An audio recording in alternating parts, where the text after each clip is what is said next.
नमस्कार, मैं डॉक्टर तरंग Krishna from cancer healer centre आज फिर आपके साथ रूबरू हुआ हूँ, फिर इस फेसबुक लाइव के जरिए, इस माध्यम के जरिए, ताकि मैं आपसे बात कर सकूँ, आपसे रूबरू अपनी जो भी कैंसर से रिलेटेड जो भी आपको क्वेश्चंस हैं, जो भी आपको परेशानियां हैं, जो भी आप सोचते हैं कि कैंसर कैसे ठीक हो सकता है, कैंसर के इलाज क्या है, कैंसर के कारण क्या है और किस तरीके से कैंसर जगह जगह फैल रहा है, लेकिन हर कोई अपने मन में एक सवाल लेकर बैठा है कि क्या कैंसर ठीक होगा, क्या कैंसर का इलाज संभव है, क्या कैंसर से हम बच सकते हैं, क्या कैंसर का कोई ऐसा उपाय है जिससे पेशेंट बिना तड़पे हुए, बिना कोई परेशानी के ठीक हो सकता है।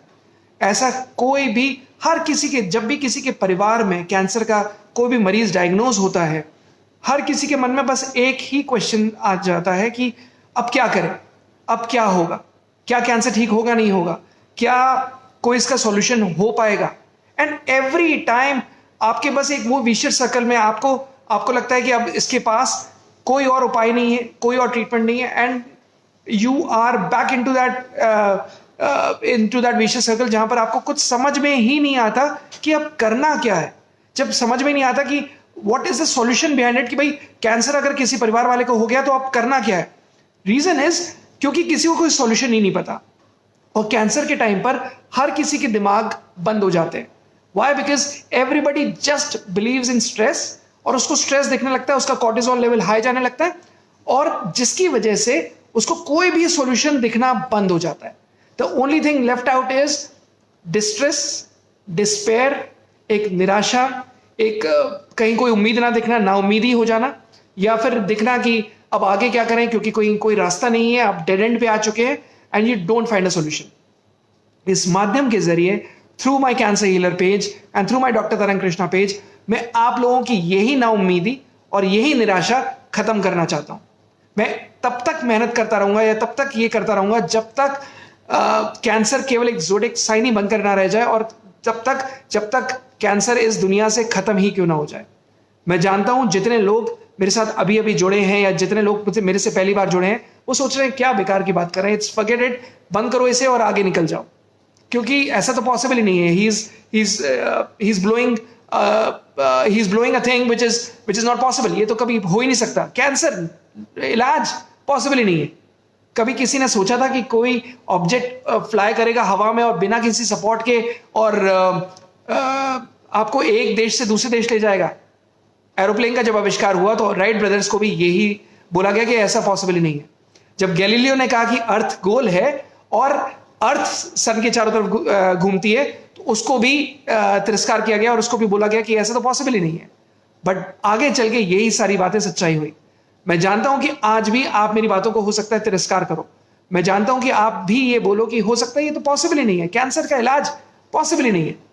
बट थ्रू आउट हमारे यहाँ ये देखा गया है कि कैंसर जिसको लाइलाज समझा दिया जाता है, कैंसर में जहां बोल दिया जाता है कि ये पेशेंट सर्वाइव ही नहीं करेगा for more than 10 days, for more than 15 days, 1 महीने का मेहमान है, 5 दिन का मेहमान है, 1 हफ्ते का मेहमान है, या फिर 6 महीने या साल भर का मेहमान है, और ऐसे ऐसे मरीज 5 साल, 10 साल, 15 साल से जीते हैं, क्योर होते हैं, और इवन जीने मतलब क्वालिटी ऑफ लाइफ के साथ जीते हैं, कैंसर से कंप्लीटली रिकवर हो जाते हैं।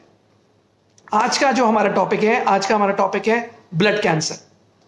ब्लड कैंसर में जब आप सोचते हो कि अरे ब्लड कैंसर में, क्योंकि आपने तो पिक्चरों में ही देखा हुआ है या टीवी में देखा हुआ है कि ब्लड कैंसर में तो पेशेंट अगर किसी को डायग्नोज हुआ तो उसकी वो साइकिल शुरू हो जाती है कि अरे ब्लड कैंसर हुआ है तो अब तो इसका ब्लड काउंट गिरेगा, हीमोग्लोबिन करेगा, इसका कोई इलाज नहीं है। एक ही इलाज है जो कि कीमो है, आपको जाकर कीमो करानी है, और कीमो कराने के बाद कोई और ऑप्शन बचता नहीं है, और उसके बाद डॉक्टर्स आपको कहते हैं अब जाके आप बोन मैरो ट्रांसप्लांट कराइए। बोन मैरो ट्रांसप्लांट जिसकी कोई सक्सेस रेट नहीं है, कोई सक्सेस रेट नहीं है, less than 1% is the success rate of bone marrow transplant. But मरता क्या ना करता, हर किसी को अपना जीवन प्यारा होता है, वो जाकर बोन मैरो ट्रांसप्लांट की तरफ भागता है, और बोन मैरो ट्रांसप्लांट के बाद उसके हाथ कट जाते हैं, उसको कोई ऑप्शन नहीं दिखता, कोई होप नहीं दिखता, और धीरे धीरे करके फाइनली वो समय उसका खराब होता है, पैसा उसका खराब होता है, और धीरे धीरे करके वो भगवान को प्यारा हो जाता है। और आप लोग अपने मन में ये उम्मीद डाल लेते हो, यानी ये नाउम्मीदी है, यानी ये निराशावादी हो जाते हो कि कैंसर में तो मरना ही है। कैंसर में आदमी का पैसा खत्म होगा, कैंसर में आदमी का समय खराब होगा और कैंसर का रिजल्ट जीरो रहेगा, जीरो, कोई रिजल्ट नहीं आएगा। यही नाउम्मीदी और यही निराशा मैं आज आपकी तोड़ दूंगा। यही निराशा के बाद जब मैं वीडियो आज आपका, जब मैं ये अपना लाइव सेशन खत्म करूंगा, विश्वास मानिए आपको, मुझे पता है कि आपको उम्मीद नहीं है कि ऐसा पॉसिबल ही नहीं है कि ऐसा हो सके, ऐसा पॉसिबल ही नहीं है कि कैंसर का इलाज, ऐसा कोई केस ही नहीं है, ऐसा कोई पॉसिबल ही नहीं है कि ब्लड कैंसर का कोई पेशेंट 6 महीने साल भर के ऊपर भी जी जाए या 2 साल के ऊपर भी जी जाए या फिर बिना ब्लड चढ़वाए हुए वो रिकवर भी हो जाए। हर कोई ये सोचता है अरे this is not possible, this is completely hopeless situation, ऐसा पॉसिबल ही नहीं है। आप सोचते रहिए, लेकिन ये मेरा वादा है कि इस लाइव सेशन के बाद, ये मेरा वादा है, फिर से बोल रहा हूं मैं, ये मेरा वादा है कि जब मैं ये लाइव सेशन खत्म करूंगा, आप ये जरूर थॉट प्रोसेस के साथ ये वीडियो बंद करोगे कि यस, कैंसर में तो कमाल है, कैंसर में आदमी ठीक ही नहीं होता, कैंसर में आदमी क्योर भी होता है और कैंसर में आदमी सालों साल जीता है। ये सब जानने से पहले सबसे पहले मैं बताना चाहूंगा कि कितने प्रकार के ब्लड कैंसर होते हैं और ये होता क्या है। What exactly is blood cancer and blood cancer है क्या, मतलब होता कैसे डॉक्टर साहब, मतलब बिकॉज हर कोई मुझे ये सवाल पूछता है या फिर लाइव सेशन में पूछता है कि या फिर मेरे पास लगातार डायरेक्ट मैसेजेस आते हैं, ईमेल्स आते हैं, व्हाट्सएप आते हैं कि डॉक्टर साहब आप हमारे सभी के सवालों का जवाब देते हो, लेकिन ये कैंसर इतना फैल कैसे रहा है, रीजन क्या है, क्या हम किसी भी तरीके से कैंसर को ठीक कर सकते हैं? एब्सोल्युटली ठीक कर सकते हैं, बट जरूरत है वो पॉजिटिव माइंडसेट की, जरूरत है पॉजिटिव होप की। ब्लड में, ब्लड कैंसर जानने से पहले आपको यह जानना जरूरी है कि सबसे पहले ब्लड में क्या होता है और ब्लड होता क्या है। ब्लड में हमारे कई प्रकार के सेल्स होते हैं, ठीक है, कई प्रकार के सेल्स। मैं बहुत ही सिंपल टर्म्स में समझाऊंगा आपको, ये आगे चल के, मैंने फिर वादा कर रहा हूं, आज के वीडियो के बाद आप ये कह दोगे कि हाँ, ब्लड कैंसर का मरीज ठीक भी होता है, रिकवर भी होता है, और किस तरीके से होता है आप सब नोटिस करोगे और आप सब ये कहोगे। ओके, ब्लड सबसे पहले होता क्या है, ब्लड में कई प्रकार के सेल्स होते हैं, ठीक है, आरबीसीज रेड ब्लड सेल्स, डब्ल्यूबीसीज व्हाइट ब्लड सेल्स और प्लेटलेट्स, ठीक है। आरबीसीज सबसे ज्यादा अगर कोई सेल होते हैं पूरे शरीर, मतलब पूरे शरीर में ब्लड होता है, और blood is that connective tissue. कोई भी चीज अगर किसी को, blood is like a labourer, blood एक मजदूर है। आप ऐसा समझो कि कोई भी चीज कहीं से कहीं ले जानी है वो ले जाएगा, it's a carrier from one place to another. जैसे आपका कुली होता है ना, सामान कंधे पे ले जाकर आपको आपका सामान इधर से उधर रखता है या उधर से इधर रखता है, exactly how that carrier is blood. अब ब्लड में किस प्रकार से कैंसर होता है, ब्लड में कई प्रकार के सेल्स होते हैं, आरबीसीज, डब्ल्यूबीसीज, प्लेटलेट्स। आरबीसीज मतलब रेड ब्लड सेल्स, डब्ल्यूबीसीज मतलब व्हाइट ब्लड सेल्स, और प्लेटलेट्स इज प्लेटलेट्स। आरबीसीज क्या करते हैं, आरबीसीज हमारे पूरे शरीर में थ्रू आउट मैक्सिमम कैपेसिटी में होते हैं। अब आरबीसीज का काम क्या होता है, आरबीसीज मजदूर हैं, जितना ऑक्सीजन है वो लंग्स से ले जाकर सभी जगह ले जाना, पूरे शरीर में ले जाना, और पूरे शरीर का कार्बन डाइऑक्साइड ले जाकर लंग्स में ले जाना, और वहां पर जाके लंग्स जो काम करता है वो करता है ऑक्सीजन और oxygen CO2 exchange, that is a different issue, वो मैं लंग कैंसर जब मैं करूंगा तब मैं उसमें आपको बताऊंगा। तो आरबीसीज ये काम करते हैं, RBCs is a carrier, oxygen उठाकर हर जगह पूरे शरीर में ले जाना और कार्बन डाइऑक्साइड हर जगह से उठाकर लंग्स में ले जाना, ठीक है। फिर व्हाइट ब्लड सेल्स क्या करते हैं, white blood sales immune system है, मतलब आप समझो कि पूरे बॉडी का 1% सेल्स इम्यून सिस्टम होता है, जैसे डिफेंस फोर्सेस। देश में इतने ही पॉपुलेशन है, पूरे इंडिया में, पूरे वर्ल्ड में इतनी पॉपुलेशन है, पर डिफेंस फोर्सेस इतनी सी ही है, डिफेंस फोर्सेस इतनी सी है। एंड वो defence forces is nothing else but white blood sales. जो बॉडी का डिफेंस सिस्टम है या बॉडी का जो इम्यून सिस्टम है, that is your white blood sales, okay.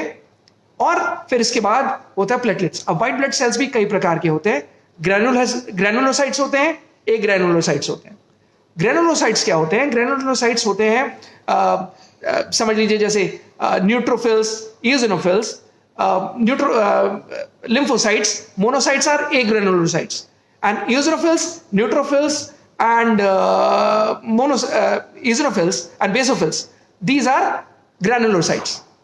अब काम किस तरीके से करता है, ये जितने सेल होते हैं, ये बॉडी का इम्यून सिस्टम, आपका पूरे शरीर का इम्यून सिस्टम संभालते जाते हैं। अब फिर जब पूरा बॉडी का इम्यून सिस्टम है, अब मैं हमेशा से कहता हूं कैंसर का केवल और केवल एक ही कारण है, इम्यून सिस्टम। इम्यून सिस्टम अगर लो होगा कैंसर होगा, इम्यून सिस्टम अगर हाई रहेगा कभी लाइफ में कैंसर नहीं होगा। Simple simple words, simple simple words. अब जब बॉडी का इम्यून सिस्टम कंप्रोमाइज होता है तो जहां बोन मैरो है, ब्लड बनता कहां पर है, बोन मैरो में। अब वहां पर जो ब्लड बनने की क्षमता है, वो ब्लड बनने का जो जनरेटर है, वो जनरेटर खराब हो जाता है। एंड जब एबनॉर्मल क्वांटिटी में व्हाइट ब्लड सेल्स मल्टीप्लाई होने लगते हैं, जब एबनॉर्मल क्वांटिटी में व्हाइट ब्लड सेल्स बढ़ने लगते हैं, तब ब्लड कैंसर की शुरुआत होती है। अब ब्लड कैंसर कई प्रकार के होते हैं। आई होप मैं आपको सही से समझाया जा रहा हूं। जो मेरे साथ अभी जुड़ रहे हैं, मेरा नाम डॉक्टर तरंग कृष्णा है from doctor Krishna's cancer healer centre, और हम लोग इम्यूनोथेरेपी से कैंसर का ट्रीटमेंट करते हैं। And today I am explaining about blood cancer. मैं आज ब्लड कैंसर को एक्सप्लेन कर रहा हूं, और मैं ये आपको वादा कर रहा हूं कि इस वीडियो के बाद आप ये जरूर कह दोगे कि यस, ब्लड कैंसर ठीक हो सकता है, क्योर हो सकता है।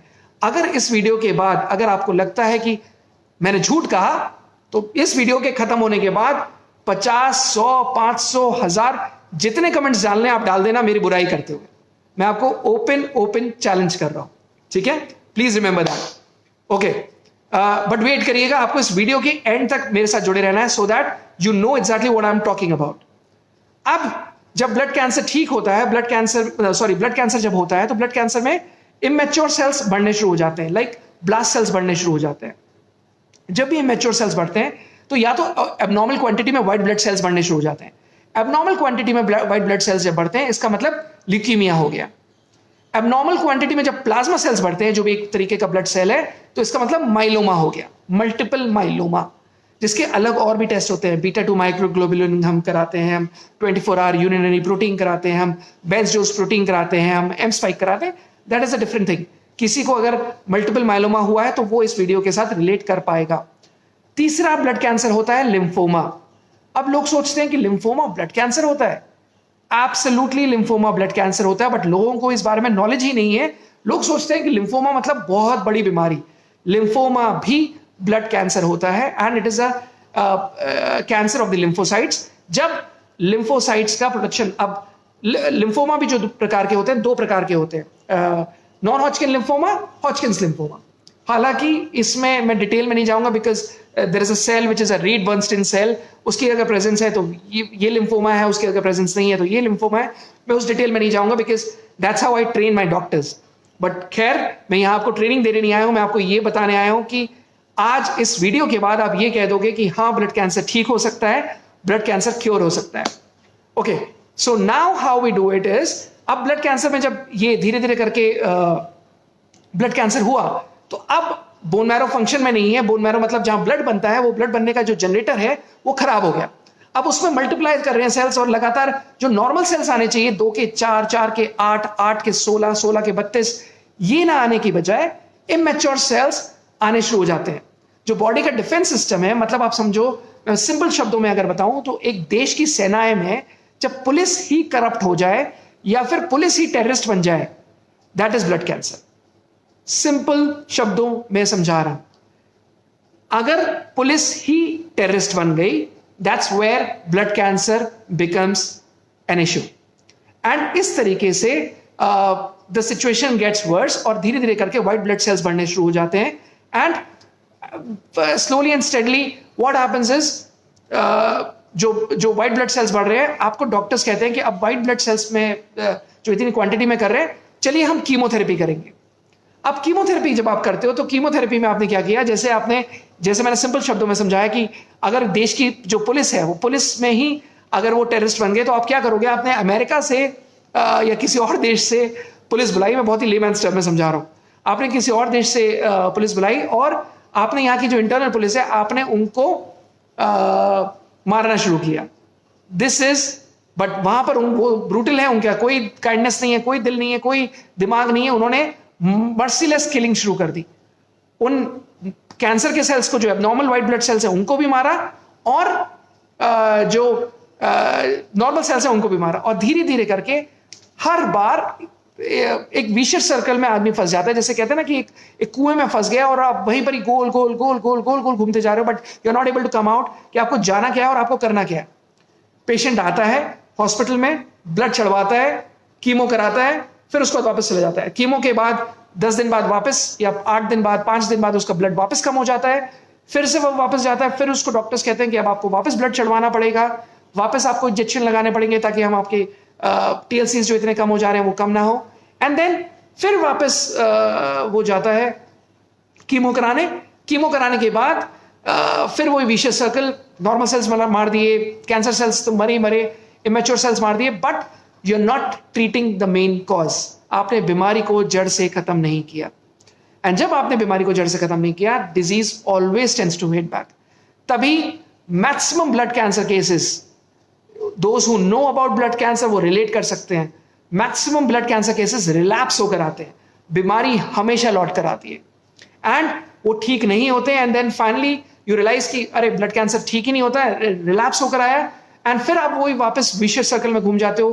कीमो, ब्लड चढ़वाना, कीमो, फिर वापस ब्लड चढ़वाना, और फिर it is again a vicious circle. आपने टेम्पररी, आपने बीमारी ट्रीट नहीं करी, क्योर नहीं करी, आपने बीमारी को सप्रेस कर दिया।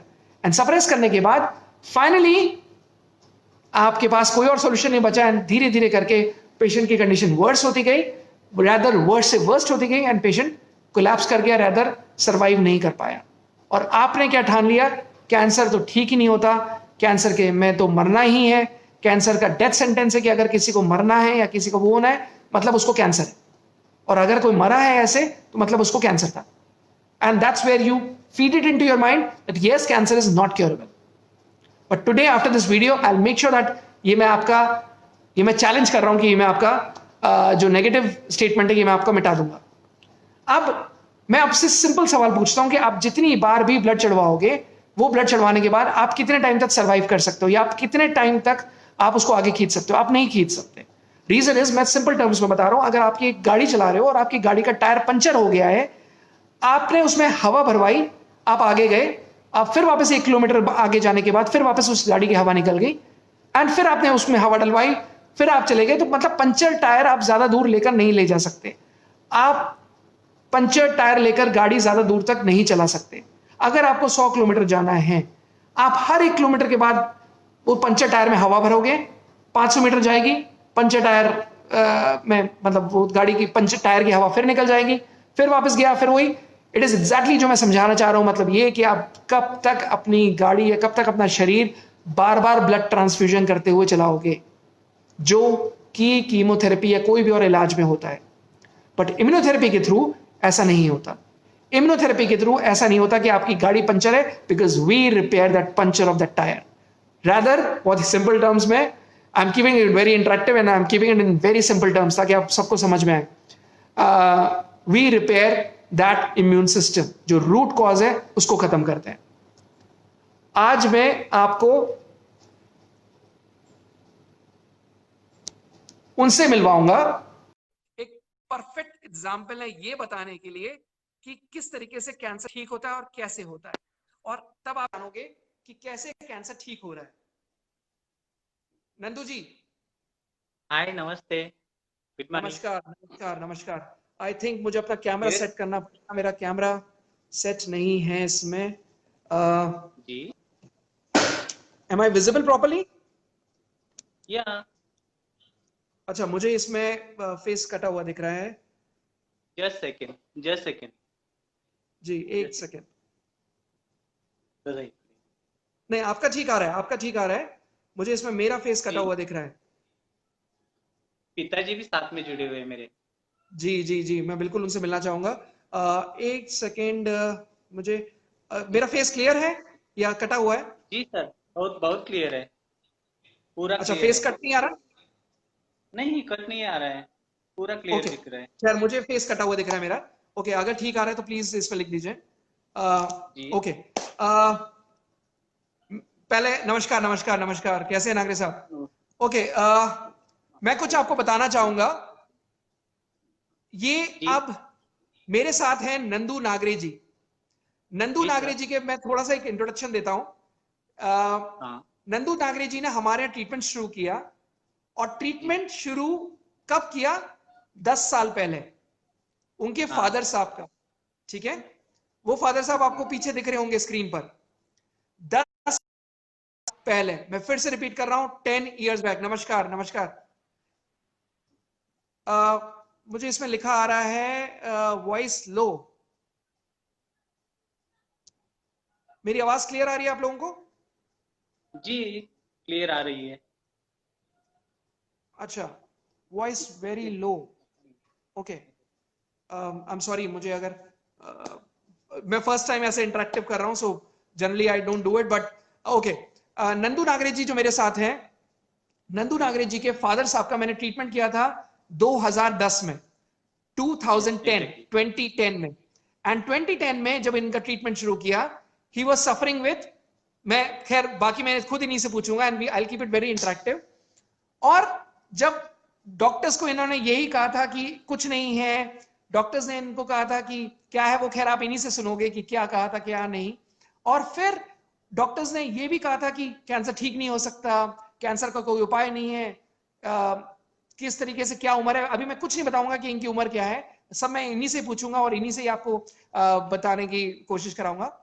एंड कैसे ट्रीटमेंट करने के बाद इनकी जर्नी क्या रही, कितने टाइम ट्रीटमेंट चला, और 2010 में आज क्या कितना साल है, 2020, 2020 एंड 2020 से मतलब 2010 में ट्रीटमेंट शुरू किया और आज 2020 में आप इनके फादर साहब को पीछे स्क्रीन में देख सकते हो।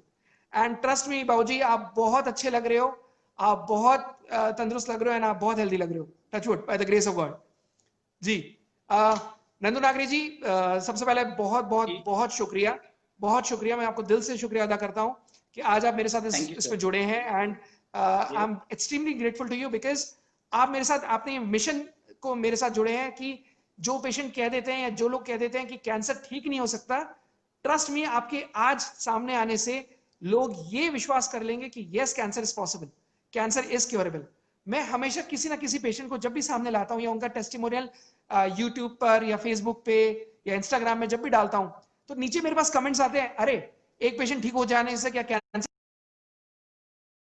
कैंसर क्योर हो जाता है?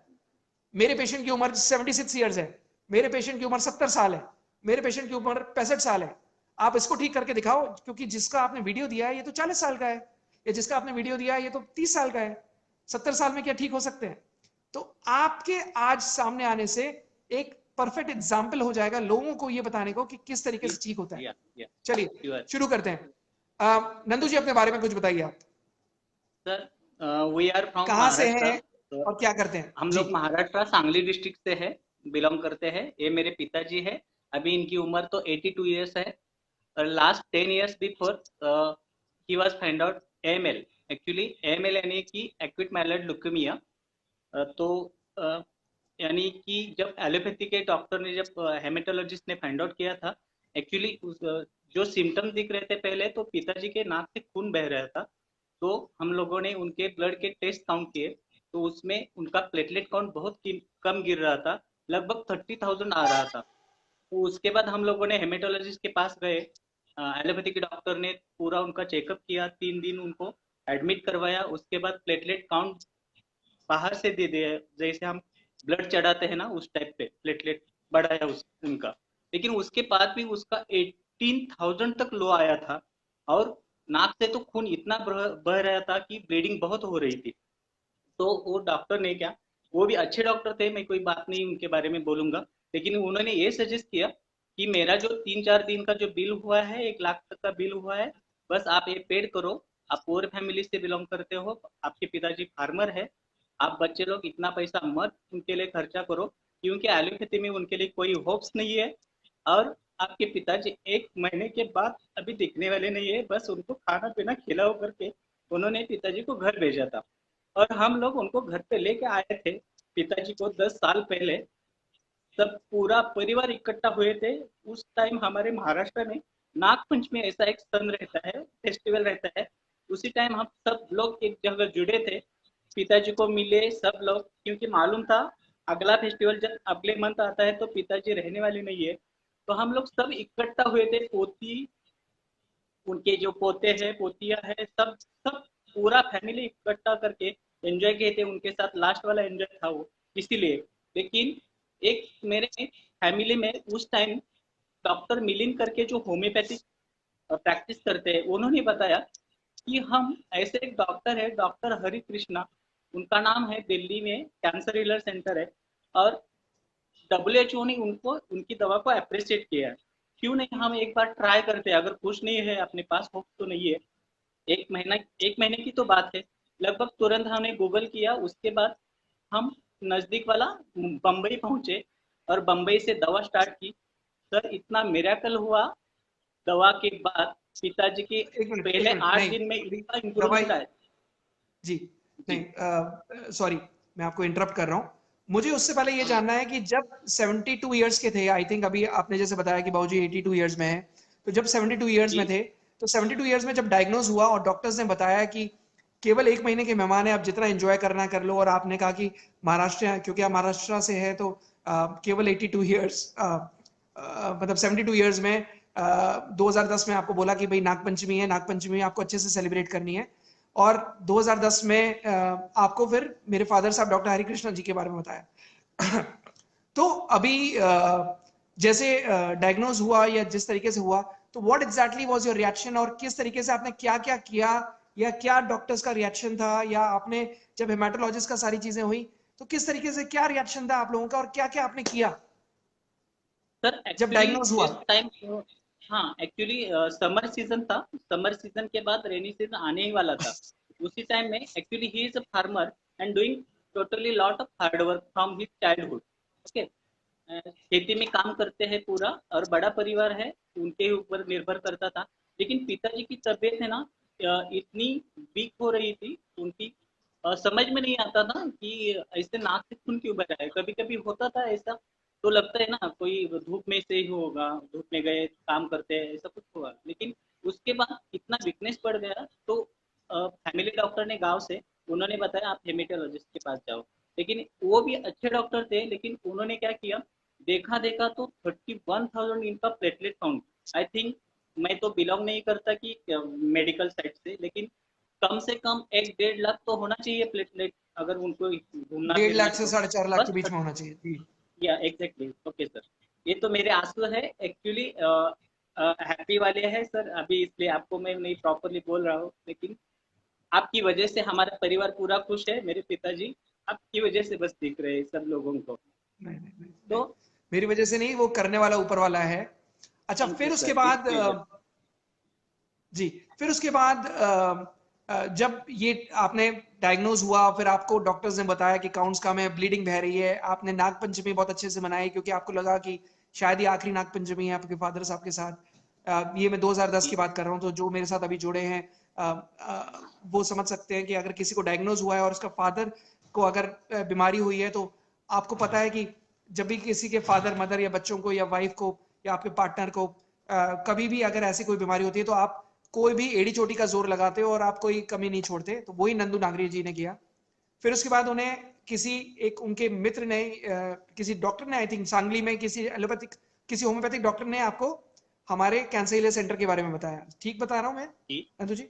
जी। जी फिर उसके बाद क्या हुआ? फिर आपने मुंबई में, हमारी उस समय 2010 में जुहू में क्लिनिक हुआ करती थी, वीर भवन में, मुझे एग्जैक्टली जहां तक याद है। एग्जैक्ट।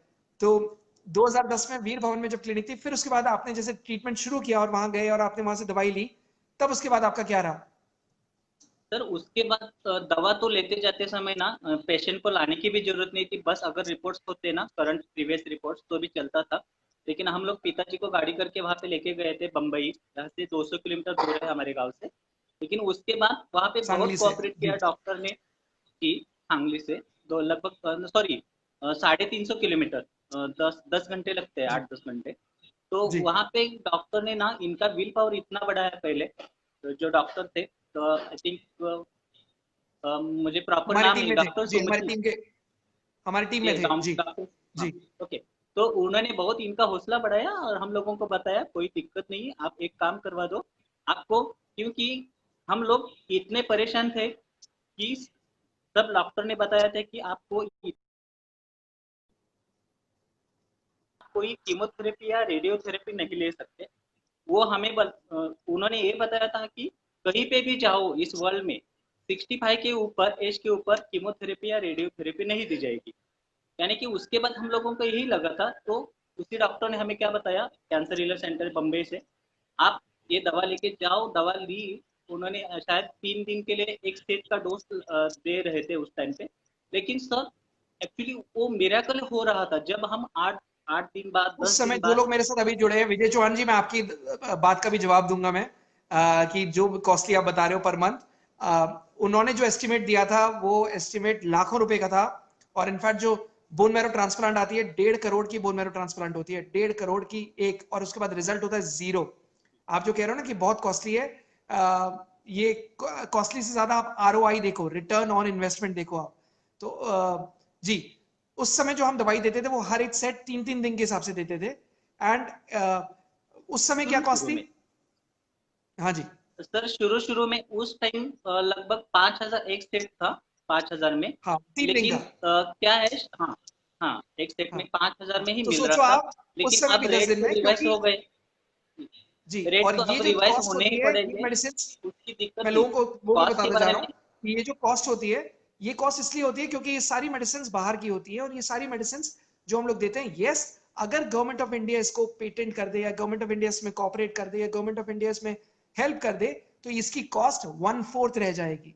इसकी कॉस्ट 1/4 रह जाएगी। बट क्योंकि हमारे पास कोई बड़ी फार्मा कंपनी नहीं है जिसको हमारी, जो हमें बैकिंग दे और हमें इसको, हमें फंडिंग देकर इसको वो कराए ताकि imports become easier, otherwise the cost would just reduce to 1/4, just reduce to 1/4। लेकिन अगर कोई भी इंजेक्शन है, वो इंजेक्शन अगर 48 लाख का इंजेक्शन आता है, तो मैं नाम नहीं लेना चाहूंगा, बट उसको किसी एक बड़ी फार्मा कंपनी ने, मैं आपको कुछ टाइम बाद आर्टिकल्स भी शेयर करूंगा, टाइम्स ऑफ इंडिया के आर्टिकल्स हैं, और उसने उसको एक्वायर किया और उसकी कॉस्ट 48 लाख से सीधे 1.5 लाख रह गई। क्यों? क्योंकि फार्मा कंपनी ने उसको banking the, government of India ने सपोर्ट किया, उसकी कॉस्ट 48 लाख से 1.5 लाख रह गई। बट हमारे यहाँ कोई वो नहीं है। अच्छा, फिर उसके बाद जब आपने ट्रीटमेंट शुरू किया, फिर क्या रहा नंदू जी? सर एक सेकंड, मैं ये तो आपका क्वेश्चन कंटिन्यू करूंगा, लेकिन मैं कॉस्ट के बारे में आपको बता दूंगा।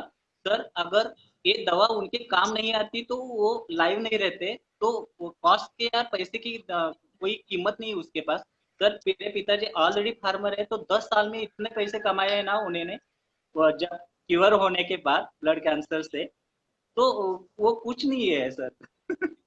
उसके बारे में कोई नहीं मतलब चाहिए, आप बस कहना चाह माँ रहे हो कि जो क्योर हो गए, क्योर होने के बाद 2010 में जब हमारा इलाज चला, और 2010 में जब क्योर हो गए, तो 2010 से लेकर 2020 तक उन्होंने इतने पैसे कमा लिए कि एटलीस्ट वो जो कॉस्ट है, वो कॉस्ट सारी रिकवर हो गई, हम्म, रादर नहीं जिंदगी उसकी बच गई, वो वैल्यू तो नहीं आई हो थिंक सकती। इनवैल्यूएबल है।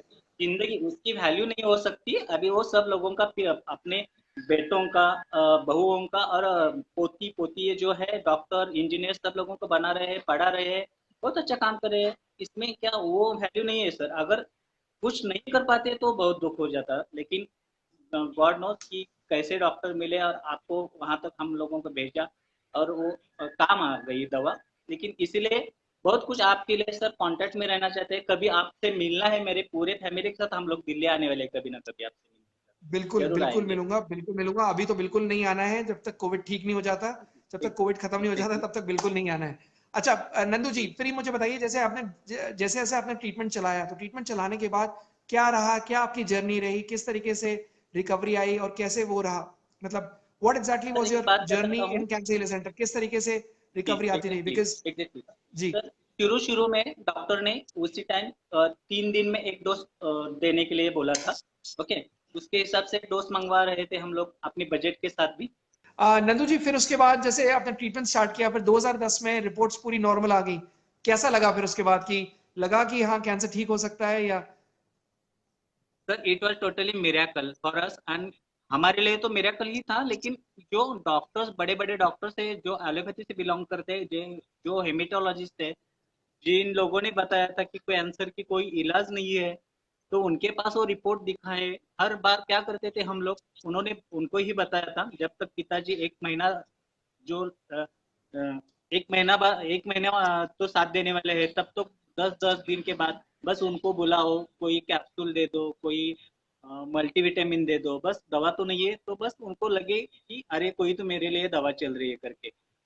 लेकिन साथ में हम लोगों ने तो कैंसर हीलर सेंटर से दवा तो स्टार्ट की थी, वो रिजल्ट भी आ रहे थे, तो टोटली मिराकल हुआ है। और मैं नहीं उसके बाद इतना अच्छा लगा। मैं ऐसा घूमता था, जहां भी जाऊँ, जो बैंक है, जो पोस्ट ऑफिस है, जिधर भी जाऊँ, किसी से अगर बात समझी कि अरे नहीं इनके ये साहब है उनके वाइफ को कैंसर हुआ है, मेरे पिताजी के कोई फ्रेंड थे, 10-12 ऐसे आदमी थे कि जिनको मैंने सजेस्ट भी किया, हम लोगों ने ये किया है, एक्सपीरियंस लिया है, लेकिन उसके बाद 5-6 आदमी वहां तक गए, उनकी लाइफ एक्सटेंड हो गई, बढ़ गई। वैसे भी आदमी है, बहुत अच्छा एक्सपीरियंस है, बहुत बहुत आई बढ़िया। थिंक ये भी एक्सपीरियंस आपने मुझे लास्ट टाइम मुझे शेयर किया था, जब आप कभी किसी को बताते थे कि अरे वहां चले जाओ, यहाँ पर कैंसर ठीक होता है, तो लोगों ने आपको ये बोलना शुरू कर दिया, क्या तुम्हें कमीशन मिलता है डॉक्टर साहब से? ऐसा भी हुआ हाँ था? ऐसे एक्चुअली ऐसे भी समाज में आदमी होते हैं सर। एक्चुअली अभी मुझे ये नहीं है कि हम लोग 10 साल से आपको जानते हैं, तो we are now belonging with Krishna family, that's why ऐसा कुछ नहीं रखते, ओपनली बोल रहा हूँ सर। किसी कोई ऐसा ही पूछता था, अरे इनका इतना इसमें इंटरेस्ट क्यों है, लेकिन जो जब मेरे पिताजी को जीवन दान मिला है, ये जीवन संजीवनी मिली है, यस। तो मुझे किसी के पिताजी के, किसी के भाई के लिए, किसी के बहन के लिए, किसी के वाइफ के लिए तो इतना इंटरेस्ट रखना जरूरी ही था। इसलिए मैं मेरा काम करता रहा, लेकिन और भी आगे करूंगा, मेरी पूरी फैमिली आपके साथ रहेंगी sir. Thank you Nandu ji, thank you. और इनफैक्ट मैं ये बताना चाहूंगा कि जो लोग कहते हैं कि नहीं, अगर कैंसर में अगर आप बता दो कि यहाँ पर कैंसर ठीक होता है, यहाँ पर रिकवरी दिखती है, या यहाँ पर अगर कोई कह रहा है कि तुम इतना क्यों प्रचार कर रहे हो या तुम इतना क्यों कह रहे हो, तो आप उसको एक ही सवाल पूछिएगा, या जो भी अगर ये वीडियो के साथ जुड़े हैं या देख रहे हैं, तो आप उसको सबसे पहले यही सवाल पूछिएगा कि क्या आपके मदर या फादर को कैंसर हुआ है, और क्या आपके मदर और फादर कैंसर से डायग्नोज होने के बाद ठीक हुए हैं? तो अगर ठीक हुए हैं, तो यही, तो अगर उस चीज के लिए अगर मुझे उस सेंटर के बारे में बताना पड़े, या उस सेंटर के बारे में प्रचार करना पड़े, या उस सेंटर के बारे में मुझे आपको एक एक आपके लिए, आपकी मदद करने के लिए मैं आपको सही रास्ता दिखा रहा हूँ, और उसके बाद आप उसको नहीं समझना चाह रहे, तो वो कहते हैं ना कि आप अपनी तरफ से बेस्ट कर रहे हो, ऊपर वाला देख रहा है, और आई थिंक वही सबसे ज्यादा आपके लिए जीत होती है। और आई थिंक यही दुआएं हैं जो आपके फादर को मिलती जा रही हैं, और यही दुआएं हैं कि धीरे धीरे करके उनकी लाइफ भगवान करे बढ़ती जाए, और वो हमेशा आपके साथ रहें, और हमेशा उनका आशीर्वाद आपके सर के ऊपर बना रहे। Thank you sir, yes exactly exactly sir. जी जी। नंदू जी, जो व्यूअर्स हैं हमारे, आप उनके लिए कुछ कहना चाहोगे, या उनको कुछ कहना चाहोगे कि कैंसर के बारे में या ब्लड कैंसर के बारे में क्या सोचते हैं, या क्या सोचना चाहिए, और किस तरीके से क्या उनकी अप्रोच रहनी चाहिए? What exactly do you wish to guide? Sir cancer के बारे में मैं तो ये बताऊंगा जो मैंने एक्सपीरियंस किया है। बहुत रो लिए हम पिताजी के लिए, फिर जब शुरू में डायग्नोस हुआ था, पूरा फैमिली रोती थी, बस पिताजी को दिखते नहीं थे। अंदर के रूम में जाके, बाहर जाके, पिताजी के आजू बाजू में जाके, लेकिन उनको इतना दिखाया नहीं था कि हम इतने इमोशनल हुए। लेकिन उसके बाद जब ये सब हो गया, मेडिसिन मिल गई, पिताजी क्योर हो गए, पूरा कर्जा उन्होंने मिटाया, 10 साल में इतना काम किया, फार्मिंग करते हो, बहुत अच्छा लगा। लेकिन इसीलिए सब मैं मेरे भाई और बहनों को बताऊंगा, डरने की जरूरत नहीं है। अपने पास अभी कैंसर हीलर सेंटर है, और बहुत अच्छी टीम है सर, बहुत अच्छी टीम है वहाँ पे। किसी से भी फोन करो, कभी भी फोन करो, आपको तुरंत रिप्लाई आ जाएगा। और आप बीच बीच में कॉल करते हो, पिताजी की तबीयत पूछते हो, कैसे इतना पॉसिबल करते हो, गॉड नोज। बहुत अच्छा है sir. Thank you, thank you, thank you Nandu ji, thank you so much. And मैं आपको दिल से शुक्रिया अदा करना चाहूंगा कि आज आपने अपना समय निकाला, बाबूजी से भी मिले और फादर साहब से भी मिले, और दिल से ये दुआ करता हूँ, या दिल से ये प्रे करता हूँ कि आपके फादर साहब की लाइफ दिन प्रतिदिन बढ़ती जाए, साल दर साल बढ़ती जाए, और उनका आशीर्वाद आपके सर के ऊपर हमेशा हमेशा रहे, और ऐसी कई कई कई सर वन नाग सेकेंड, पंचमी वो आपके साथ मनाते रहे। 72 एज थी उस टाइम जब AML फाइंड आउट हुआ था। तो उसके बाद 75 एज जब हुई ना, तो इतना बड़ा बर्थडे मेंटेन किया था उनका, पूरे गांव से लोग लोग बुलाए थे, रिलेटिव्स आए थे। उनकी बहुत अच्छा लगा इस था इस हम लोगों को। इस चीज के लिए मैं आपसे नाराज हूं कि उनकी 75th बर्थडे हुई और आपने मुझे नहीं बुलाया, तो इस चीज के लिए मैं आपसे तो नाराज सर हूँ। आपको आपको 100 पे बुलाने वाले हैं हम लोग सर, आपको जरूर आना है पिताजी के 100 वेरी पे। नाइस, बिल्कुल आऊंगा, वी बिल्कुल होप आऊंगा, सो, बिल्कुल वी आऊंगा। Hope so. वी होप नहीं, and let's hope for the best. See होता क्या है कि we hope for the best, God does the rest. And हमें यस केवल अपनी तरफ से अपनी बेस्ट होप्स रखनी है, हमें अपने आप, जैसे कई पेशेंट्स होते हैं कि नहीं हम इनको नहीं बचा पाए, हम उनको वो नहीं कर पाए, वो लोग ना उम्मीद ना हो कि एटलीस्ट अगर किसी की लाइफ एक हफ्ते से अगर आपने 6 महीने भी बढ़ा दी, even that is an achievement. अगर Yes, किसी yes, लाइफ exactly. अगर आपने एक दिन से साल भर भी बचा ली, मेरे मदर का ट्रीटमेंट चला और ये हुआ वो हुआ, बट साल भर बाद वो खत्म हो गए। इवन जिसको एक हफ्ते की लाइफ बताई थी, अगर आपने उसको साल भर भी जिया लिया, so it is an achievement. तो we are doing the best, लेकिन होता वही है जो उसको मंजूर होता है, जो ऊपर वाले को मंजूर होता है। Thank you so much Nandu इनका जी। 100 तो कंप्लीट करना है सर, और करेंगे हम लोग, भगवान ने चाहा करना तो है। बिल्कुल ऐसा ही होगा, बिल्कुल ऐसा ही होगा, भगवान ने चाहा तो। जी, thank you so much Nandu ji, thank you so much, Yes, thank you, thanks, thanks a lot, thank sir. You. Thanks.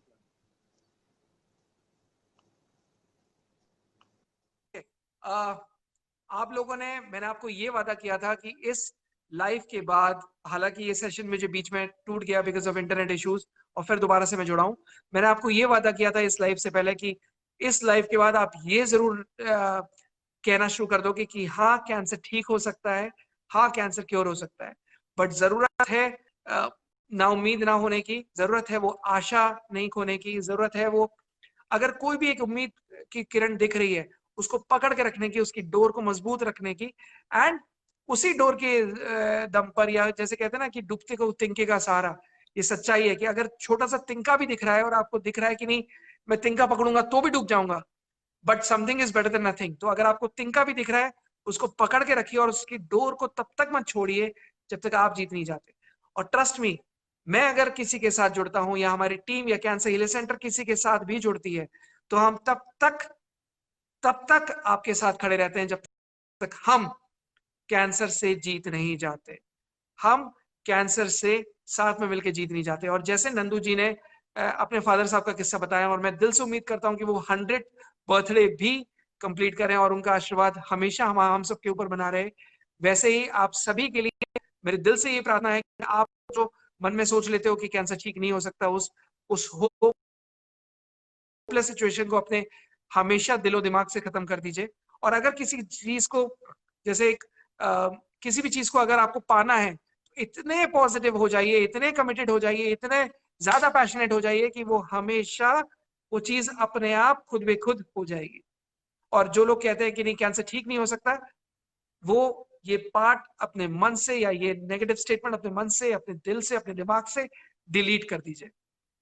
Life में कभी भी, हमेशा जब आप टूट जाए, जब आप नाउमीद हो जाए ना, तो जैसे कंप्यूटर में एक ऑप्शन होता है control alt and delete, control alt and delete, वैसे ही लाइफ में कई सारी सिचुएशंस आती हैं जब आपको समझ में नहीं आता क्या करना है, तो कंट्रोल ऑल्ट डिलीट करके सिस्टम को दोबारा रिफ्रेश करिए, या फिर उसको शट डाउन करके दोबारा से नई शुरुआत करिए।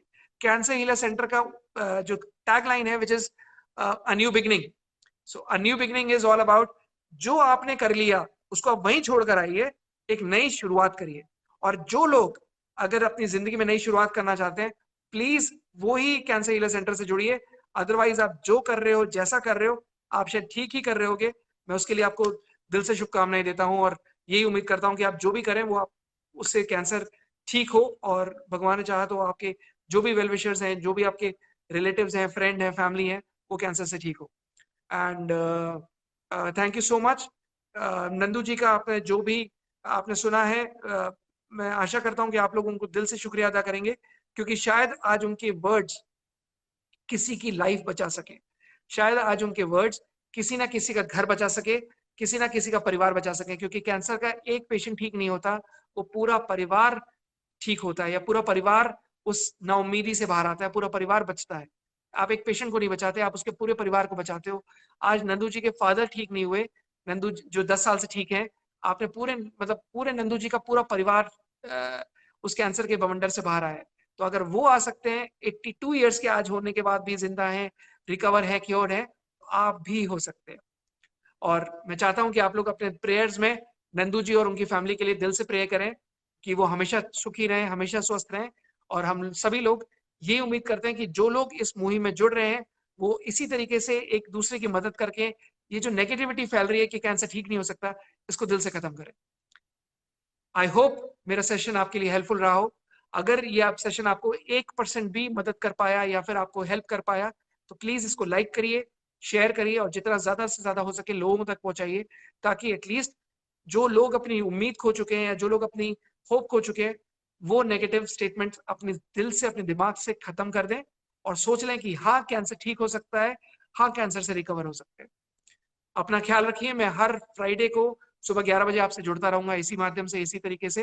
एंड प्लीज अपना ख्याल रखिए, अपने चाहने वालों का ख्याल रखिए, अपने परिवार का ख्याल रखिए, और कैंसर हो जाने पर घबराए नहीं, डरे नहीं, डट कर सामना करिए और हम कैंसर से जीत सकते हैं।